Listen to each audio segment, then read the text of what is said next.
आपने पता नहीं कभी गौर किया है नहीं की है, आपने ये सुना है कि कैथोलिक और प्रोटेस्टेंट का झगड़ा हुआ था यूरोप के इतिहास में? सुना है? जिन मुद्दों को लेकर झगड़ा हुआ था उनमें से एक मुद्दा ये था कि कैथोलिक लोग मानते थे कि पैसा ब्याज पर देना एक पाप है और पैसा कमाना भी अपने आप में एक पाप ही है, क्योंकि आपको जीवन मिला है कि वो धार्मिक काम करने के लिए, चुपचाप धार्मिक काम करते रहो, ज्यादा से ज्यादा छुट्टियां रखो, होली डे यानी कि हॉलीडे, छुट्टी का दिन यानी पवित्र दिन, भगवान की पूजा करते रहो, जिंदा रहने भर के कमाते रहो, ज्यादा इस चक्कर में नहीं पड़ना है, ये असली जीवन नहीं, असली जीवन वहां है, लौटना है वहां भगवान के पास।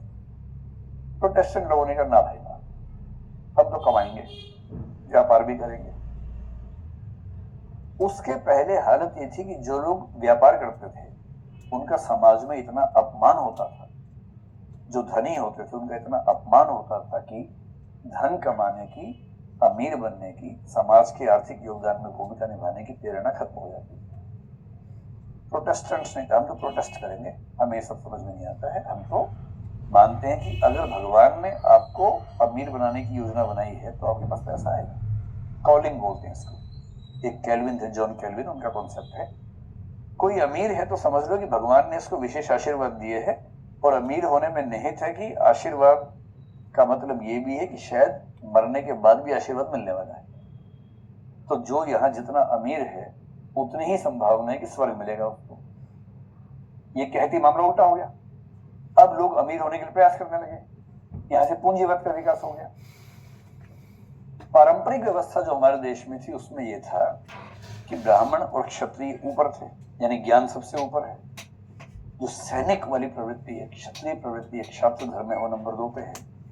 जो वणिक वृत्ति है, धन कमाने की वृत्ति है, वो नंबर 3 पे है, केवल शूद्र से ऊपर है। जो शूद्र तो बहुत बुरी स्थिति में है, और इसका मतलब ये हुआ कि जो धन कमाने वाला व्यक्ति है उसका बहुत ही अपमान था, धन का अपमान बहुत ज्यादा था।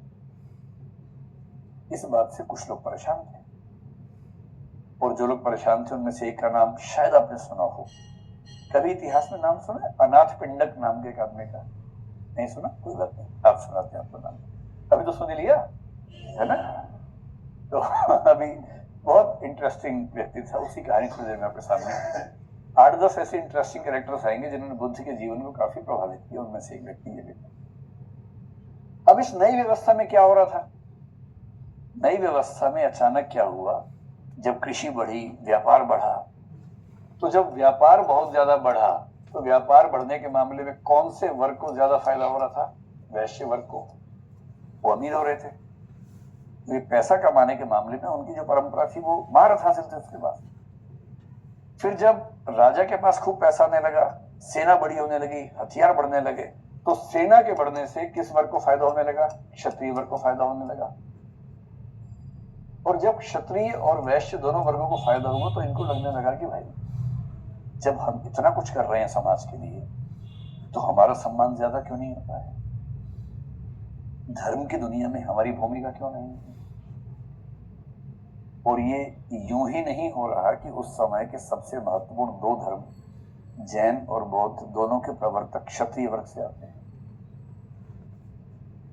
और इसका मतलब ये है कि शायद इन वर्गों में ये प्रेरणा थी कि अब हमें धर्म की दुनिया में भी सम्मान, ये दुनिया भर में कॉन्सेप्ट है, इसको बोलते हैं स्टेटस इनकंसिस्टेंसी से स्टेटस कंसिस्टेंसी की ओर जाना। अगर आप अमीर हैं, ताकत राजनीति में ज्यादा है और समाज में सम्मान नहीं है, आप इतना बेचैन रहेंगे समाज में सम्मान हासिल करने के लिए कि सारी ताकत वहीं झोंक देंगे अपनी, ताकि तीनों स्टेटस बराबर हो जाएंगे। अब इनको लग रहा है कि पैसा है, ताकत है, पर धर्म की दुनिया में सम्मान नहीं है, और इसलिए वर्ण व्यवस्था के विरुद्ध एक माहौल बन रहा है। और आप देखेंगे कि उस दौर में एक परंपरा शुरू हुई जिस परंपरा को बोलते हैं श्रमण परंपरा। ये नाम तो सुना होगा आप लोगों ने, है ना? अब इसका जिक्र करेंगे। श्रमण परंपरा का बेसिक मतलब है जिन्होंने श्रम के माध्यम से धर्म की दुनिया में नया प्रयास किया, वो श्रमण कहलाता है। श्रमण परंपरा पहली कोशिश कर रही है वर्ण व्यवस्था को कमजोर करने की, क्योंकि वर्ण व्यवस्था की वजह से इन वर्गों को बहुत मौका नहीं मिल पाता। दूसरा क्या कर रही है? बलि प्रथा। मैंने कहीं पढ़ा कि उस समय जो बड़े यज्ञ होते थे, छोटे में तो नहीं होता होगा, लेकिन कोई बड़ा यज्ञ है और बहुत बड़े यज्ञ में राजा को या किसी अमीर वाले को बहुत ज्यादा पुण्य चाहिए, बहुत पुण्य चाहिए तो क्या करना पड़ेगा, 1000 या 10,000 बैल काटने पड़ेंगे। जितने बैल काटोगे उतना पुण्य मिलेगा। अब दिक्कत है कि जो खेती करने वाले लोग हैं उनको बहुत टेंशन होती है। जैसे कोई बैल जाता है उनको लगता है अरे भाई मर जाए। उनको बैलों से मोहब्बत ऐसा नहीं है, उनको हल जोतने के लिए बैल चाहिए। अमेरिका में अगर आपने अब्राहम लिंकन का इतिहास पढ़ा हो, अमेरिकी क्रांति का, उनको दासों की मुक्ति से इमोशनल मतलब कितना था हमें नहीं पता, पर उत्तर अमेरिका में दासों की जरूरत थी और दक्षिण अमेरिका के लोग जो खेती प्रधान थे वो दास छोड़ने को तैयार नहीं थे। उत्तर अमेरिका को मजदूर चाहिए थे, और मजदूर कहां से आएंगे, दास प्रथा खत्म होगी तो दास लोग मजदूर बन के वहां जाएंगे। दास प्रथा खत्म ना हो ये दक्षिण अमेरिका पूरी ताकत लगा रहा था। इस चक्कर में अमेरिका के 7 राज्य एक अलग देश बनाते हैं। गृह युद्ध चलता है 5-6 साल तक, उसके बाद जाके फिर अमेरिका वापस एक देश बनता है। ऐसे यहां भी चल रहा है। तो कृषि के लिए चाहिए कि पशु बलि खत्म हो। इसलिए आप देखेंगे कि चाहे बौद्ध धर्म हो चाहे जैन धर्म हो, ये सारे अचानक अहिंसा की बात कर रहे हैं। अहिंसा केवल इसलिए नहीं है कि उनके अंदर बहुत दया करुणा है, वो तो एक पक्ष है ही। उस समय की इकोनॉमी की जरूरत है कि अहिंसा हो, ताकि कृषि के विकास में पशुओं की शक्ति का ज्यादा से ज्यादा इस्तेमाल किया जा सके। और अंतिम समस्या ये कि धन कमाना अपने आप में क्या निम्न कर्म है या उसको अच्छा कर्म माना जा सकता है। आप देखेंगे कि इन नए धर्मों ने, अगर मैं जैन धर्म की बात करूं, जैन धर्म ने एक ऐसी बात बोली कि जैन धर्म की संख्या भारत में लगभग सबसे कम है। 40-50 लाख लोग हैं सिर्फ जैन धर्म को मानने वाले, 1 करोड़ भी नहीं है, 40 से 50 लाख। दुनिया भर में 80 लाख है लगभग। और उन 50 लाख की आर्थिक स्थिति देखेंगे ना तो 50 करोड़ में भारी पड़ते हैं।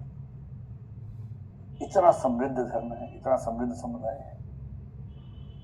किसी का सरनेम जैन हो तो आप एज्यूम कर सकते हैं आमतौर पर कि अमीर ही होगा, क्योंकि उन्होंने इतने लंबे समय में ऐसी परंपरा डेवलप कर रखी। कैसे हुआ, एक तो वो वैश्य समुदाय से जुड़े हुए थे, इसलिए आज भी आप देखेंगे कि जैनों में, अग्रवालों में, गुप्ता में आपस शादियां खूब होती है, क्योंकि वो एक ही परंपरा से जुड़े हैं, ये बात सब मानते हैं। दूसरा, महावीर ने ये कहा कि देखो भाई हिंसा बहुत बुरी बात है।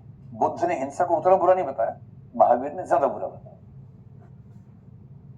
लोगों ने पूछा कि जब खेती करते हैं उसमें भी कीड़े मकोड़े मरते हैं। स्पष्ट रूप से घोषणा तो नहीं की गई, लेकिन एक संकेत मिलता है कि जैन धर्म ने कहा कि भाई खेती में हिंसा होती है, ज्यादा अच्छा है कि व्यवसाय करो, व्यापार करो, खेती मत करो।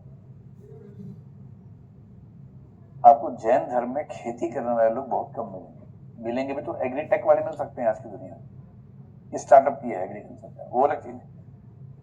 किसान नहीं मिलेंगे, उद्यमी मिलेंगे, व्यापारी मिलेंगे। और इस वजह से व्यापार व्यवसाय इतना समृद्ध हुआ कि जैन परिवारों में आर्थिक समृद्धि बहुत ज्यादा आ गई। अब इनको चाहिए कि समाज का ऐसा ढांचा चाहिए जो पैसा कमाने को बुरा ना कहता हो, नीच कर्म ना कहता हो। बुद्ध ने क्या किया, बुद्ध से लोगों ने पूछा, बुद्ध ने कहा देखो भाई सम्यक आजीविका होनी चाहिए, और सम्यक आजीविका में कुछ भी हो सकता है। आप जो भी काम करते हैं बस सम्यक तरीके से, उचित तरीके से कमाते रहिए। अष्टांगिक मार्ग में एक आता है सम्यक आजीविका, एक सम्यक कर्मांक भी आता है ना। अब ये बात समझाने का तरीका क्या है, एक व्यक्ति का नाम लेता हूं जिसका नाम है अनाथ पिंडक। मैंने अभी इसका जिक्र किया था, आगे इसकी कहानी आएगी ही ठीक तरीके से। पर ये उन लोगों में है जो बुद्ध के जीवन के सबसे महत्वपूर्ण, अगर 10-12 लोग ढूंढने उनमें से एक व्यक्ति अनाथ पिंडक थे। अनाथ पिंडक का असली नाम सुदत्त था, सुदत्त। और ये बहुत बड़े सेठ थे, बहुत ही बड़े। कहाँ के, श्रावस्ती के। श्रावस्ती का मतलब कौन सा, कौशल है ना, कौशल गणराज्य में या महाजनपद में। समझ लीजिए कि नगर के सबसे बड़े सेठ थे। और जब पहली बार ये बुद्ध से मिले, इन्होंने पता क्या सवाल पूछा। इन्होंने कहा कि हे महात्मा, मैं जानता हूं कि जीवन में सबसे अच्छा काम